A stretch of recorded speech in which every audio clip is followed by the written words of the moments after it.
नमस्कार सर, मेरा नाम राजू है। आज बात करेंगे सुभाष चंद्र बोस जी के बारे में।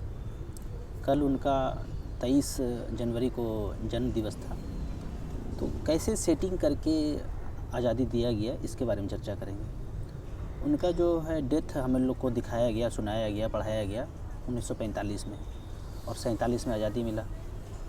तो 45 के पहले ये चल रहा था आज़ादी देना है, देना है, देना है, सेटिंग करके। तो सुभाष चंद्र बोस जी तो अंडरग्राउंड रहते थे, मतलब अपना फ़ौज बना लिया था, आज़ाद हिंद फ़ौज, और बाहर के देश में रहते थे। इंडिया काफ़ी समय से वो आए नहीं। तो 45 के पहले से 42, 43, 44 से ये चल रहा था आज़ादी देना है, तो सेटिंग करके देना है। और सुभाष चंद्र बोस जी हमारे IAS अफसर बोलते थे नहीं, पूर्ण स्वराज चाहिए, कोई सेटिंग नहीं चलेगा, पूर्ण स्वराज चाहिए। तो एक देश को आज़ाद होने के लिए 3 चीज़ चाहिए: अपना ज़मीन, अपना सेना और खुद का रोकड़ा, पैसा, पर्ची अपना। तो अंग्रेज़ का कहना था, eastindia.com का कहना था कि पर्ची अपने पास रखेंगे। आपका ज़मीन आपको देते हैं, सेना आपको देते हैं, लेकिन पर्ची अपने पास रखूँगा। सुभाष चंद्र बोस जी ने कहा कि नहीं, कुछ नहीं, पूर्ण स्वराज चाहिए, ये रखूँगा, वो छोड़ूंगा, ये सब कुछ नहीं चलेगा, पूरा चाहिए। तो बोला नहीं, ये तो नहीं होगा। तो फ़ोन पे ही बात होता था, वो तो उधर थे। तो अंग्रेज़ों की मीटिंग में ये बोला गया कि भाई वो तो मानने वाला नहीं है, वो एड़ा है, उनको हटाओ। अब बताओ हमारा कौन कौन साथ देंगे, उनको हम सत्ता देंगे। तो जो लोग सत्ते के लिए प्यासे थे वो मीटिंग किया, 10,000 लोग उनके साथ हो गए और 10,000 लोगों को सत्ता दे दिया। सारे मुख्यमंत्री, जिनको जो जो पद मिलना था मिल गया। बोला ठीक है, आप जैसे बोल रहे हो, रोकड़ा आपका तो आपका। तो रोकड़ा का मतलब क्या है, पूर्ण स्वराज का मतलब क्या है, इस वीडियो में समझते हैं। ये पार्ट 1 यहाँ तक था, सेटिंग करके दिया, रोकड़ा उनका रहा। तो अब पार्ट 2 में देखते हैं। पार्ट 2 में एक कहानी है। बाहुबली पिक्चर हम सब लोगों ने देखा है। बाहुबली में बाहुबली को देश निकाला कर देते हैं। जब जाने लगता है तो 10,000 लोग पैर पकड़ लेते हैं कि आप जहाँ जाएंगे हम भी वहीं जाएंगे। अरे वहाँ पागल, कहाँ जाओगे, हम जंगल जा रहे हैं, यहाँ अच्छा से राज दरबार सब कुछ है, बसा बसाया राज्य। बोले नहीं, जहाँ आप रहेंगे हम वहीं रहेंगे। बोला ठीक है। जब जाने लगे तो मम्मी पूछती है कुछ चाहिए, सोना जवाहर हीरा मोती कुछ चाहिए? बोले नहीं, कुछ नहीं, एक ट्रक सादा कागज़ दे दो और एक पेन। सारा दरबार हंसने लगते हैं। तो भल्लाल देव कहता है एक ट्रक मेरे तरफ से भी सादा कागज़ रहा। 2 ट्रक सादा कागज़ लेके जंगल चले गए। जंगल जब गए, थके हारे सारे लोग हैं, 10,000 लोग। तो आम का पेड़ था, आम तोड़ के खाए, सो गए। जितना भी फ्रूट्स था, फल फ्रूट्स खा के सो गए। फिर अगले दिन उठे, फिर ऐसे ही खाना खाए, सो गए। लगातार 3 दिन तक ऐसे चलता रहा। बाहुबली को लगा कि ये तो सारा जंगल एक दिन खा जाएगा ऐसे ही खा के सो के। मीटिंग बुलाए, बोले आज के बाद बिना मेरे परमिशन के कोई भी फल या कुछ भी तोड़ के नहीं खाएंगे। सभी को कुछ ना कुछ इस जंगल के समृद्धि के लिए, इस टापू के समृद्धि के लिए, जो हमें राज्य मिला है, इसके समृद्धि के लिए कुछ ना कुछ करना है। जो कुछ भी करेंगे उनको पर्ची मिलेगा। उन्होंने फिजिक्स का नियम पढ़ा था, आप ऊर्जा रूपांतरित करोगे, रूपांतरित करके कुछ जनरेट करके बनाओगे, तो उसके बदले में एक पर्ची मिलेगा। उस पर्ची से फिर से आप ऊर्जा संग्रहित करो, रिचार्ज करो अपने शरीर को, और फिर से अगले दिन के लिए तैयार हो जाओ। तो ऐसा ही होने लगा। सब लोग अपने अपने काम में लगे। आम खाए, गुठली बचा, फिर से जहाँ जगह खाली था रोक दिया। कोई सड़क बनाने लगे, कोई चप्पल छावनी करके जो है घर बनाने लगे, कोई बच्चों को पढ़ाने लगे, कोई इंटरटेनमेंट कराने लगे, कोई कुआं खोद के मीठा पानी निकालने लगे, कोई दूर दूर तक जा करके देखने लगे कि कौन सा खदान यहाँ पे है, कोयला है, एल्युमिनियम है, लोहा है। तो इस तरह से मिलने लगा। 10 से 15 साल में वो हो गया सोने का चिड़िया। पता चला लाल देव को कि भाई उनके राज्य में तो कुछ भी कर रहे हैं, पैसा मिल रहा है, पर्ची मिल रहा है, और आपके राज्य में कोड़े मार मार के काम कराते हो तो भी काम नहीं करते हैं। वहाँ तो ऐसा है कि 4 आदमी राह चलते, अगर पेड़ कोई गिरा हुआ है, पेड़ सीधा कर दिया, लगा दिया फिर से 4 आदमी दिन भर लगा करके, तो उनको उस दिन का दिहाड़ी पर्ची मिल जाता है। और आपके राज्य में तो ऐसा कुछ है नहीं। और 4-5 साल बीता और वो और ज़्यादा समृद्ध हो गया। तो भल्लाल देव को बुरा लगा कि भाई हमारे राज्य से वो आगे निकल गया, जंगल था सिर्फ। तो कटप्पा का आदेश दिया, कटप्पा इसका ठिकाना लगाओ। कटप्पा गया, बाहुबली को मार दिया। बाहुबली को मारने के बाद भल्लाल देव कहता है बंद करो ये बकवास, पर्ची मिलेगा, अपने से काम करूँगा, मर्जी से काम करूँगा। यहाँ से हमारे राजमार्ग तक हाईवे बनाओ। जो हाईवे बनाएंगे, कोयला, एल्युमिनियम, लोहा, पेट्रोल, जो भी खदान है सब हमारे तक लेके आओ। और हमारे लिए जो काम करेंगे उनको पैसे मिलेंगे, हमारे लिए जो काम नहीं करेंगे उनको पैसे नहीं मिलेंगे। तो सबसे ऊपर वाला इंजीनियर को 5 लाख, नीचे 4 लाख, हाईवे बनाने वाले को खदान में नौकरी लगाए 10 लाख का पैकेज, 5 लाख का पैकेज, इस तरह से करके सारे राजमार्ग तक जाते रहे। अब कोई रोड पे पेड़ गिरा हो, पोल गिरा हो, किसी वृद्ध का सेवा करना हो, एक्सीडेंट में किसी को पहुंचाना है।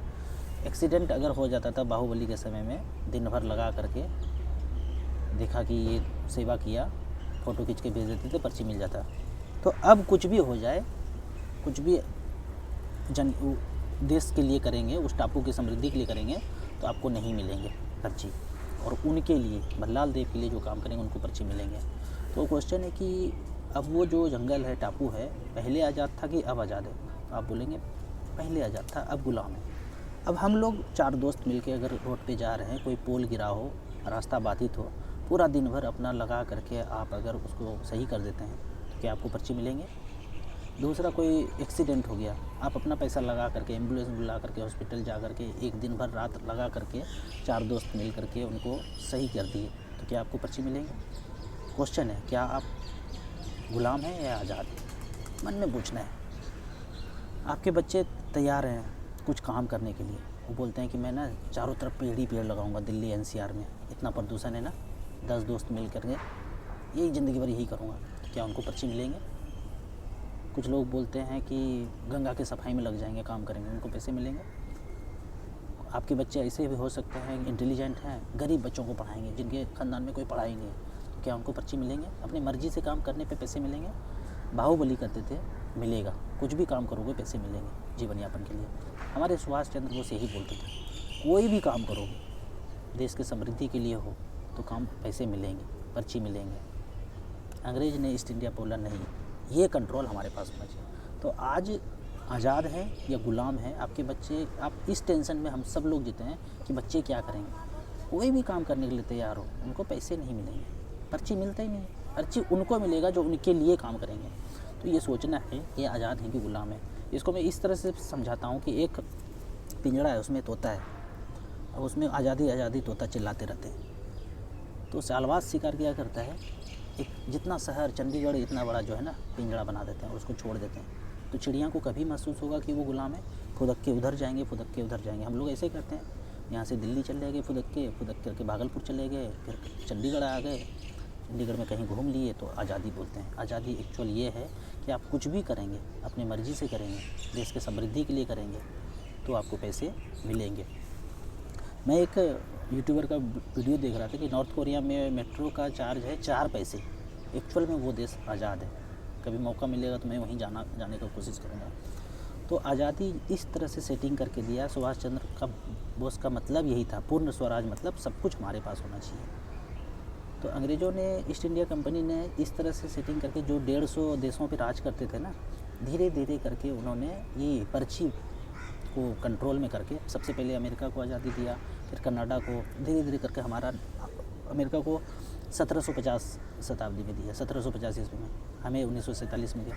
तो धीरे धीरे करके एक्सपेरिमेंट करके वो गुमराह कर सकते हैं नोट पे। और ये सारा प्रूफ इस किताब में, किताब देना में, ये सारा प्रूफ जो है इस किताब में है कि कैसे हम पे वो राज कर रहे हैं। रुपया मूल्य का मापक, शोषण का साधन। लिंक है, आप जाके लिंक से किताब ऑर्डर कर सकते हैं। अब दूसरे टॉपिक पे बात करते हैं कि ये तो चलो, दूसरा है कि 47 में हमें आज़ादी दिया, ठीक है, पर 47 के पहले जो हम संविधान अभी देखते हैं, 47 के पहले 45, 44, 46 में इंग्लैंड से हमारा संविधान पारित होके आ गया था, ठीक है।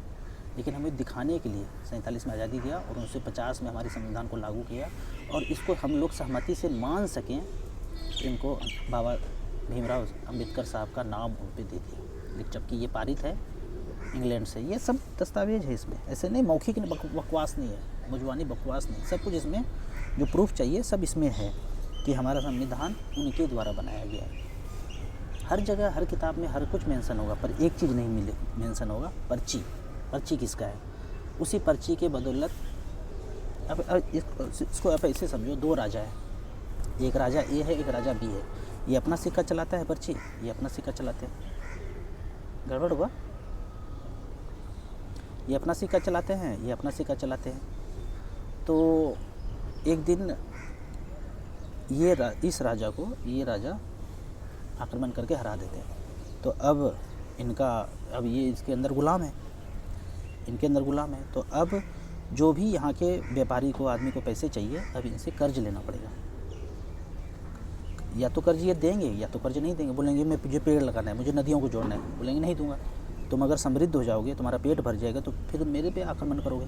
तो इन चीज़ों के लिए तुम्हें पैसे नहीं मिलेंगे।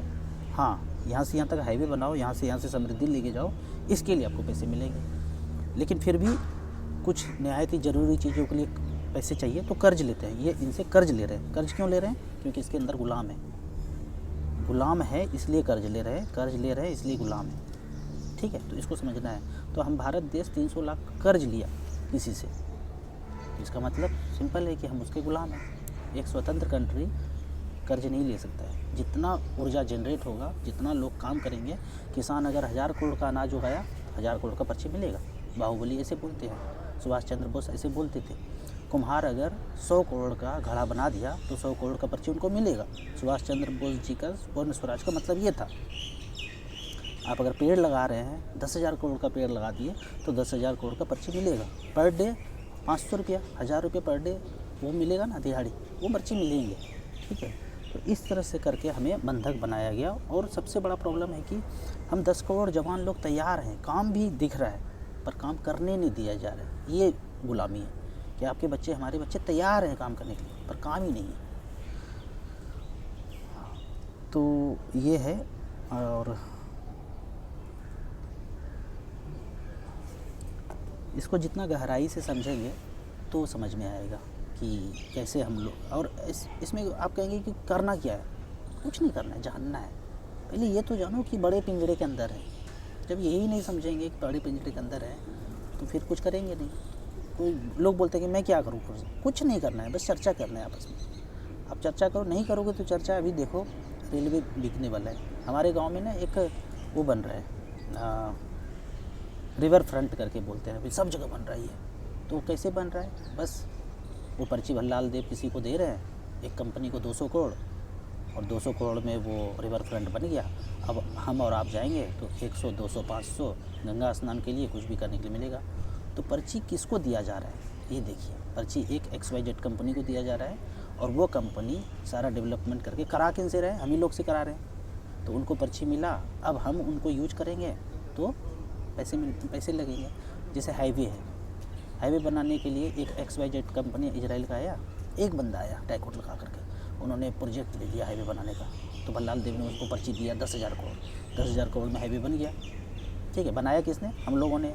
यहाँ का छड़, यहाँ का सीमेंट, यहाँ का बालू सब कुछ लगा, लेकिन नाम उनका हो गया XYZ कंपनी का। अब हम और आप चल रहे हैं तो 100, 200, 500 टोल देना पड़ेगा। तो इस तरह से गहराई से समझेंगे तो पर्ची देने वाला कौन है? वो बैठा है बाहर इंग्लैंड में, वहाँ से पर्ची आ रहा है। ऐसे नहीं मिलेगा, कर्ज में मिलेगा।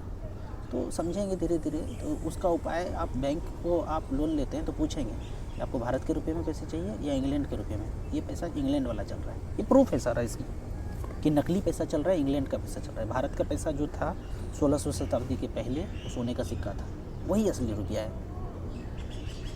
1 तोला सोना = 10 रुपया, वो असली रुपया है। उसके अलावा जो भी चल रहा है, ये पर्ची चल रहा है भल्लाल देव का। वीडियो को ज़्यादा से ज़्यादा लोग को शेयर कीजिए, चर्चा कीजिए आपस में, परिवार में, फैमिली में। जो लोग ज़्यादा एजुकेटेड हैं उनको वीडियो देख के उनसे समझने का कोशिश कीजिए। वीडियो अच्छा लगता है तो लाइक एंड शेयर जरूर करें। Thank you so much.